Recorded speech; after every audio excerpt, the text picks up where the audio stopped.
Just out here starting to fuck around on this Kluger. Don't have a trolley jack, so I've got just jacked it up high enough to put a jack stand in the lowest position. I don't know if this will show up, but that's the lower control arm, the rear bushing, completely fucked. So I've just undone the left hand top engine mount nut. Just got another little bottle jack winding the just sort of got it across the transmission pan and the actual outer case of the transmission. So I'm just starting to lift it up, get a bit of weight off. Can undo these. There's three engine mount nuts. So there's one up in there. Take that cover off. There's another one there. That's the third one. So I'll just undo them. Jack the transmission side up a bit more to clear that. So you can clear that top. You can see that top nut there. So also have to take out the dog bone top engine mount. It stops the engine rocking backwards and forwards. As you can see, this it's torn in a few places, so I'll have to order one of them as well. Also had to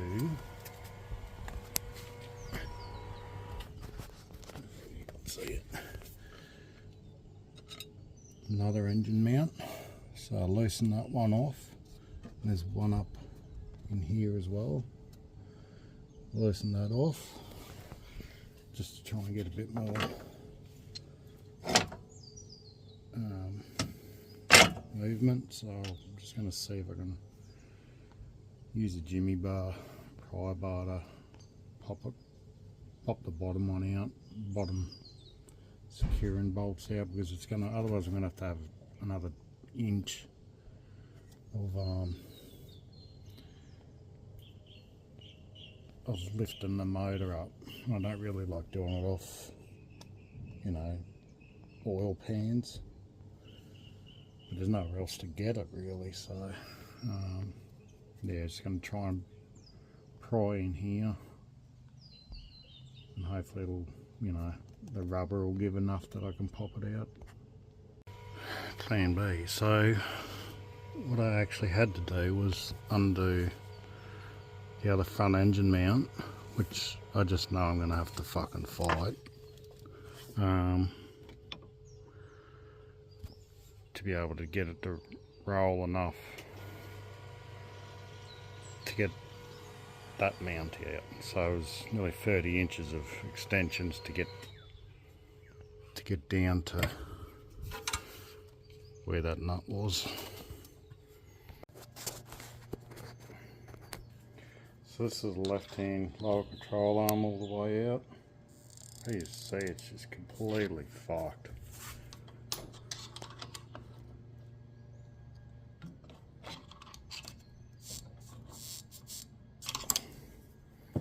I'll try and show the back. So that is this is the bottom side. So it's completely torn. Probably halfway through there.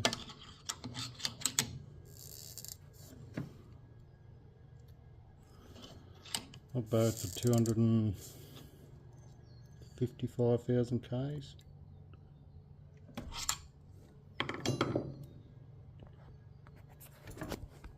Yeah, you gotta love Toyotas. There's also this, I don't know what it is, some sort of support bracket or something. Just make sure you put that back on whichever side it comes off. You just put the nut in, nut in the bolt, You sort of just swing it all in. Bit hard one-handed, but yeah. Onto the right side now. I had to so hard to get in. Had to disconnect this back one, which I'd say that engine room is fucked, and one up the front again. Disconnect both of them to get this on out.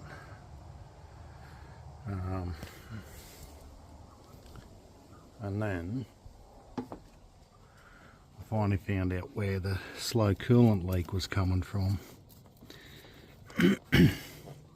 Plastic T-piece that's in there. I don't know if you can really see that, but yeah, she's fatigued and snapped off, so I've been losing a little bit of coolant for the last few months, but I couldn't figure out where, so I found it when I went to jack the engine up. It all just sort of peeled off. No doubt that's going to be a Toyota parts. I'm going to have to go to Toyota tomorrow and order that. Hopefully they got it in stock. I mean, it's plastic parts, surely they'd have some there. But yeah, it's got a few little engine oil leaks happening everywhere. But I think we might look at replacing this in the new year. Well, that's the driver's side all done. Just got a bit of degreaser soaking that oil up. So yeah, gonna have to order some new shocks too. So they've well and truly had it. Left side, passenger side's not as bad. This one's just starting to leak oil. So I had a look, they're about 138 bucks each. About 180 with the boot kit and that sort of shit, so get onto that. Everything else is buttoned up.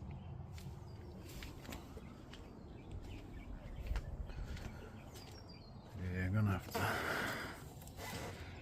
get over to Toyota tomorrow. Order that T-piece. I don't know if you can really see that or not, but yeah, just bloody plastic.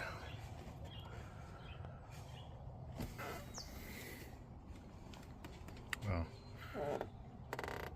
little handprints, fucking rats.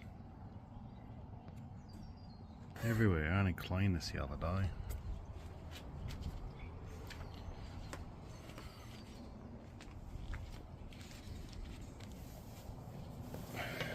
That's both the old arms. Both pretty well fucked.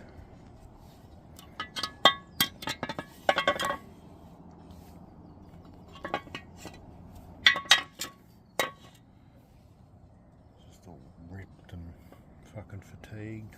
This degreaser sit in for a minute. I'll give it a hose off and throw this wheel on, and then yeah, there's not much else I can do till I order that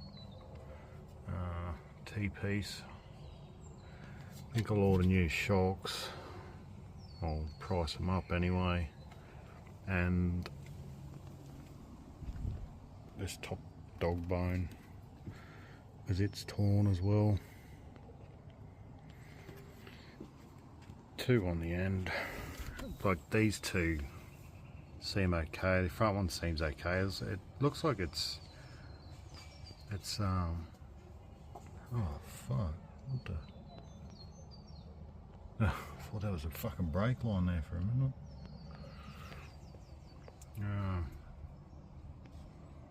What was I going to say? Oh, the very front one, it's like it's not looks like it's air over hydraulic, so it's got like all a sensor and then air lines, vacuum lines going to it. So I'll have to have a bit of a read up and see what that is. It looks like it's starting to weep a bit of oil. So I'll have to do a bit of research on that, because I've never seen that before. I don't know if that's an engine mount per se. It sort of seems like a retainer, but I don't know, I could be wrong. I'll have a look online for that one too. But yeah, all done. Well, that's all back together. Yeah, I'll have to go to Toyota, chase up some parts for it. Well, mainly just that plastic T-piece for the, looks like it goes into the firewall, so it'd be for the heater. It's just as I jack the engine up, because we've had a very slow leak for ages. I could never find it, and as I've sort of jacked the engine up, it's just been enough pull on it for it to just rip. So I'll chase that up tomorrow. But yeah, that was, I think Toyota quote 13 hours to do that, so I've done it in about 6 hours. So I probably lost an hour having to gin around and figure out to undo. You basically got to undo all the engine mounts for ours is a all-wheel drive, so it might be different to the front-wheel drive, I don't know. So yeah, just starting to clean up the tools and that. I'll show you this. I did this yesterday. Finally, I don't know what you call it, boarded that up, glued and screwed it. Used a little bit of old, it was a gloss clear coat, outdoor stuff, marine grade stuff. So just gave it a hit with that just to seal it up a bit.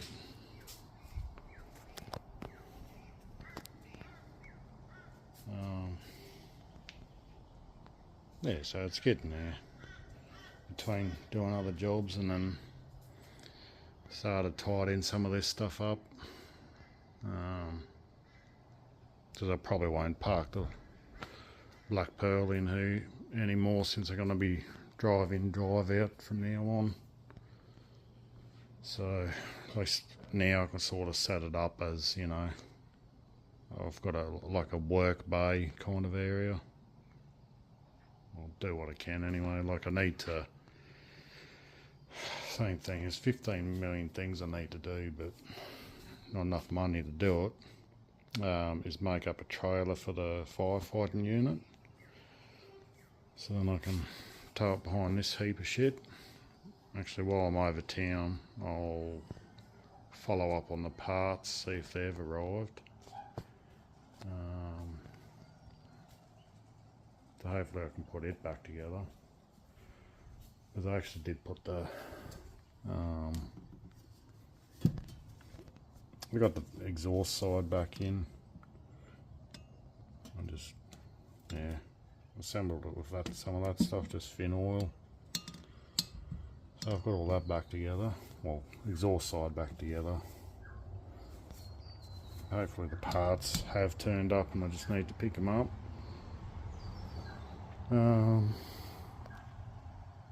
Because yeah, I've still got to do all the paddock, do around the kids area, go down, do the road.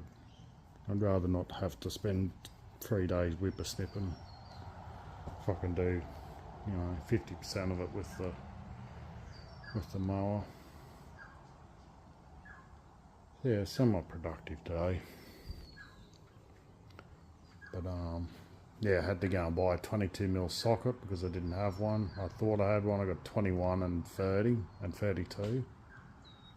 I don't know what happened to all my big sockets, but they're all gone. So I had to scoot over and buy one of them. It was only like $11.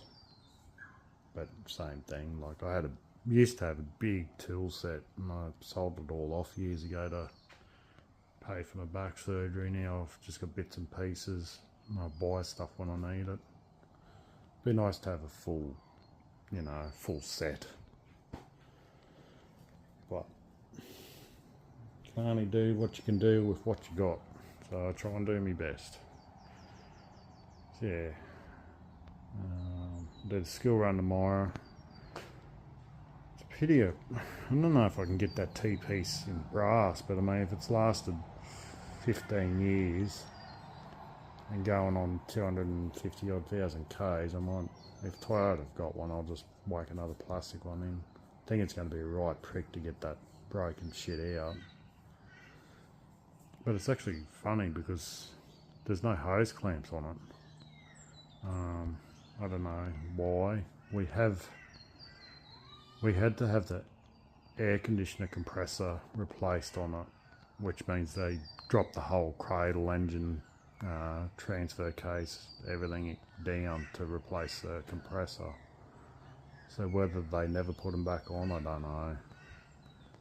But I might. I'll ask Toyota while I'm there, because they'll have a breakdown of it. So yeah, I was going to film the whole thing, but it was getting too much to try and film it, so I filmed bits and pieces. It's not a very good video. If you watch it, don't. It's just I wanted to get it done. I've got 2 kids at home sick today, so I was running around after them and trying to do washing, and it's a bit of a bits of video, but somebody might find it interesting. But yeah, it's definitely easier to undo, you know, if you're doing the left side, undo the front, I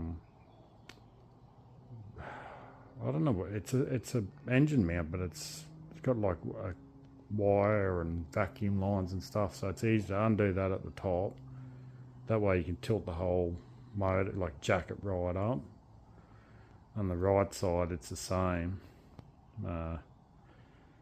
Undo the front one, the right one, and there's one at the back. It looks more like a retaining one, and the dog bone. Take the dog bone off, so that way when you do the left side, you can jack the motor right up, and when you do the right side, if you leave the left hand one all done up and undo all the others, you can tilt the motor right up. So yeah, anyway, I'm going to sit down, have a cold drink, punch down a dart, and yeah, thanks for watching. Oh, I've got to get some fuel line for that, so I can get rid of that, sell it.